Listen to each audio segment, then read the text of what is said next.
So yun mga kaibigan, nakuha na natin yung problema nitong NMAX. Okay.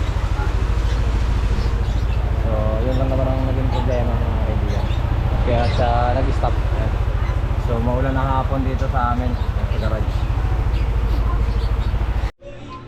Yun mga kaibigan, ayan. So quick tips lang tayo mga kaibigan ha. Ano to, NMAX na version 1. Ayan. So ang issue ni client, ni customer, ayan, from Sorsogon pa to mga kaibigan. Ayan, uwi kasi siya ng Sorsogon. Minsan pag in-start niya biglang namamatay. Ayan. Naging issue na rin to yung nakaraan na ginawa ko. Ganito rin ang issue niya. Ang nakita kong problema kasi wala naman siyang check engine mga kaibigan. Ayan, wala siyang code error, walang check engine. Kaya magtataka ka ngayon kung bakit namamatay. Biglang namamatay, minsan umaandar naman, minsan nagagamit niya, namamatay minsan sa takbo, kaya kahit naka-idle. Ano. So pagka ganun mga kaibigan, una nyo i-check itong ignition coil. Ayan. Ito. So ito napansin ko mga kaibigan ha. Ayan. Yung spark plug cap niya, ayan. Kita ba? Yun, ayan. Maluwag na yung spark plug cap niya mga kaibigan. Niluluwa na siya. Ayan, kung mapapansin nyo, yun, dito sa ilalim, titingnan natin kung makita. Ayan, kita ba? Yun. Ayan, kung mapapansin nyo mga kaibigan, di ba? Nakaluwa na yung spark plug cap niya kasi maluwag na yung alak niya dun sa loob. Kaya pag tumatakbo kayo, ayan, tinutulak siya palabas. So kanina pagdating niya, nakaganon na lang siya. Ayan. So ito kasi mga kaibigan, may lock yan sa loob. Yan, pagka sira na yung lock dun sa loob, hindi na niya mapipigilan dun. Kasi may ano yan dito eh, may dalawang parang alambre dun sa loob para mag-lock dun sa dulo ng spark plug. Yan. Ito, yung dulo niyan. So ngayon, pag sinalpak mo to, nakasalpak siyang ganon. Pag tumatakbo kayo, lalabas yan. Ayan, mag-start siya mga kaibigan. Ayan. Diba?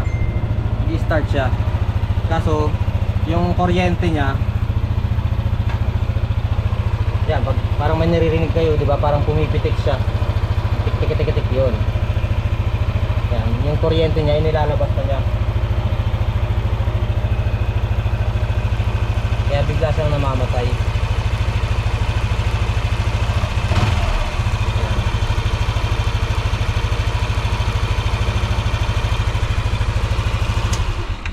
Okay, so tip lang ito para pagka ganon, palitan nyo na yung spark plug para hindi na kayo maabala. Ito lang, spark plug cap lang mga kaibigan ang papalitan nyo dyan. Ito, nakakabili naman yan sa Yamaha, meron yan, original. Yan, ito kasi may ano yan sa loob, yan o. Yun, nakita mga kaibigan, diba? Yan, yun. Yan yung naglalak doon sa spark plug nya. Kaya magugulat ka na lang, biglang hihinto yung motor mo pero wala namang issue. Kasi pag sa injector, magche-check engine siya mga kaibigan. So ito, walang ka-error sa ano, sa panel niya. Ayan o. Yan, wala rin check engine, walang error. Okay? Ayan, so pinabili natin ng spark plug cap o Quaco kung tawagin nila. Ayan, para ano, yung basic lang naman mga kaibigan. Pagka gano'n na naramdaman nyo sa motor nyo, punta ka agad kayo dito sa spark plug. Ayan, yan ang basic na ano, na technique dyan. Huwag muna kayo pupunta kung saan saan, kasi pipitik yan, parang yung kuryente na lumalabas. Gano'n ang tunog nyan. So bago na rin black pala na ito, pero stock pa. In-scan ko kasi kanina, yan, gamit itong MST500 Pro natin ngayon. In-scan ko, wala namang error. Kaya pumunta na ako dun sa ano, sa pinaka basic. Yan. Kuryente, sa kuryente tayo pupunta.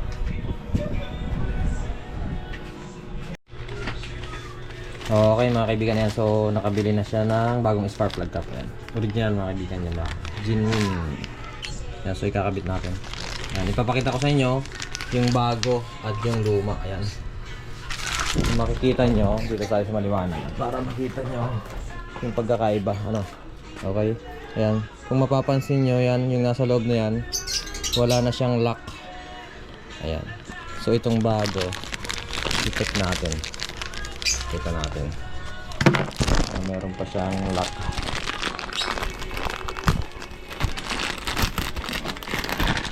Ayan. So ito yung bago mga kaibigan. Ano? Ayan. Kung mapapansin nyo, di ba meron siyang lock dun. Yung parang alambre na nakabalagbag dun sa butas niya. Ayan. Yan po yung naglalak sa spark plug mga kaibigan. Ayan. Dito sa kanyang spark plug. Papakita ko sa inyo ha. Ayan. Siya yung naglalak dito sa spark plug. Yung dito. Yan. Pag sinalpak mo, yan. Hindi mo siya basta-basta mahuhugot. Diba? Hindi kagaya nitong luma. Itong luma, kahit anong salpak natin, yan, wala na. Nahuhugot na siya. Kaya, yun, habang umaandar tayo, lumuluwag siya. Yan. Okay? Samantalang itong bago, yan. Kahit anong hugot natin dyan mga kaibigan, hindi siya mahuhugot basta-basta, diba? Kung hindi mo lalagyan ng yun. Okay. So isasalpak na natin ito mga kaibigan. Yan, para ma-check natin. Yan. Yan, tingnan nyo mga kaibigan ha. Isasalpak natin yung bagong spark plug cap. Diba, mahigpit pa siya. And then tutunog yan. Yun. Ibig sabihin nun, mahigpit na siya. Kanina kasi, pag hawak ko pa lang nitong ignition coil, nalaglag na siya. Ayan. So, obserbahan natin. Try natin paandarin. Ayan. Obserbahan natin. Kasi dati, kahit naka-idle siya, biglang namamatay mga kaibigan. Ayan. Actually, nagkaroon ako ng gantong ginawa. Hindi ko lang na-videohan. Ayan. So, ito, quick tips lang to mga kaibigan sa mga naka NMAX. Sa Aerox din ganito rin nagiging problema. Minsan kahit bagong Aerox, nagkaka-problema sila sa spark plug cap. Itong spark plug cap kasi parang may fuse to sa loob mga kaibigan. Ayan, dito. Pag biniyak nyo to, may makikita kayong parang fuse na maliit na kulay puti. Yan. Nasisira din yun mga kaibigan. Ayan. Obserbahan lang natin. Okay.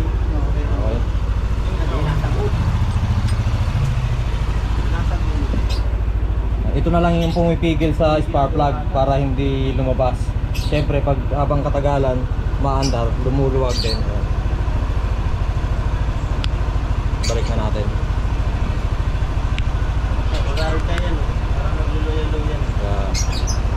Natin.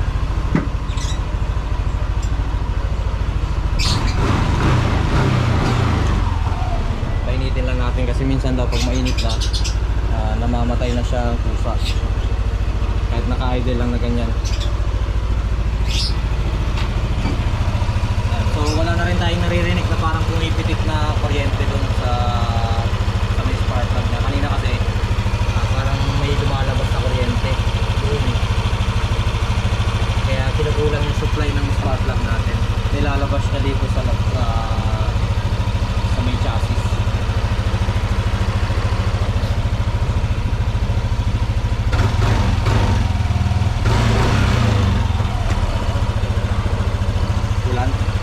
Nasa level pa? Oo, nasa level pa. Sakto pa yan. Ayan. Ulan natin. Sakto lang sa level.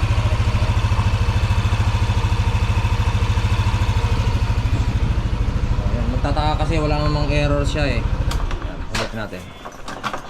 Wala siyang error pero bigla siyang namamatay. Ayan. Kaya magtataka ka. Ulitin natin. Ganda ng idle niya. Inistan ko na rin kanina eh. Wala namang naging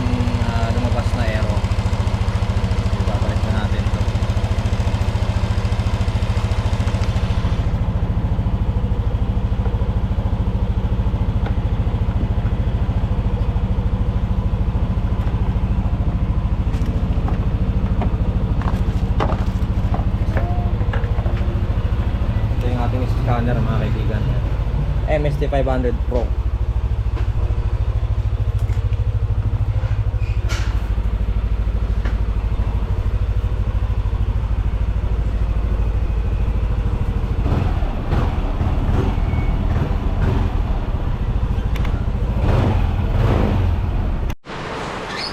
So yun mga kaibigan, nakuha na natin yung problema nitong NMAX. Okay. So yun lang naman ang naging problema mga kaibigan. Kaya siya nag-stop. So maulan na hapon dito sa amin sa garage. Yun mga kaibigan, napakaulan dito sa Santa Rosa ngayon. Ayun. Ayaw tumila.